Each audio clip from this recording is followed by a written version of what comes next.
Big Boss Malayalam season 6 episode അപ്ഡേറ്റിലേക്ക് പോകാം. അങ്ങനെ നമ്മുടെ ശ്വേതാമേനൻ പവർ റൂമിൽ കയറിയത് നമ്മൾ കണ്ടിരുന്നല്ലോ. ഭയങ്കര രസമായിരുന്നു കേട്ടോ. ലൈവിൽ നല്ല നൈസായിട്ട് അങ്ങ് കയറിയതായിരുന്നു. പവർ ടീം ശരിക്കും ഞെട്ടിപ്പോയി. ഇത് കണ്ടപ്പോൾ തന്നെ നോറ ഓടി വന്നിരുന്നു. കാരണം ഇതൊരു നിയമമാണല്ലോ. അവരുടെ റൂമിൽ വേറെ ആരെങ്കിലും കയറുന്നുണ്ടോ എന്ന് ശ്രദ്ധിക്കേണ്ടത് അവരുടെ ഉത്തരവാദിത്തമല്ലേ. പക്ഷെ ശ്വേതാമേനോൻ കയറി. ഭയങ്കര സ്പോർട്സ്മാൻ സ്പിരിറ്റോട് കൂടി എല്ലാ കാര്യവും ചെയ്യുന്ന ഒരാളാണ് ശ്വേതാമേനോൻ. അതൊരാളിൽ ഇൻട്രസ്റ്റ് ഉണ്ടാക്കുന്ന കാര്യം തന്നെയാണ്. ഭയങ്കര സ്മൂത്തായിട്ട് ഏത് കാര്യവും കൈകാര്യം ചെയ്യും.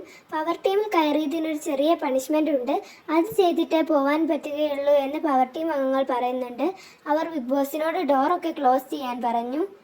എന്നിട്ട് അവർ അവിടെ നിൽക്കുകയാണ്. ഇതൊക്കെ പറഞ്ഞത് നമ്മുടെ നോറയാണ് കേട്ടോ. ഒരു ഫൺ രീതിയിൽ തന്നെയാണ് പറഞ്ഞത്. പാട്ട് പാടണം എന്നുള്ളതായിരുന്നു പണിഷ്മെൻറ്റ്. ശ്വേത ഒരു ജാടയും ഇല്ലാതെ പാട്ടുപാടി. പാട്ട് കാക്കേ കാക്കേ കൂടവിടെ പാട്ടായിരുന്നു പാടിയിരുന്നത്. എന്തായാലും നല്ല ഫണ്ണായിട്ടായിരുന്നു കേട്ടോ ശ്വേതാമേനൻ അത് കൈകാര്യം ചെയ്തിരുന്നത്. അതിനുശേഷം പവർ റൂമിൽ നിന്നും പോയി. പക്ഷെ നല്ല രസമായിരുന്നു. നല്ല രീതിയിൽ തന്നെ കൈകാര്യം ചെയ്തു.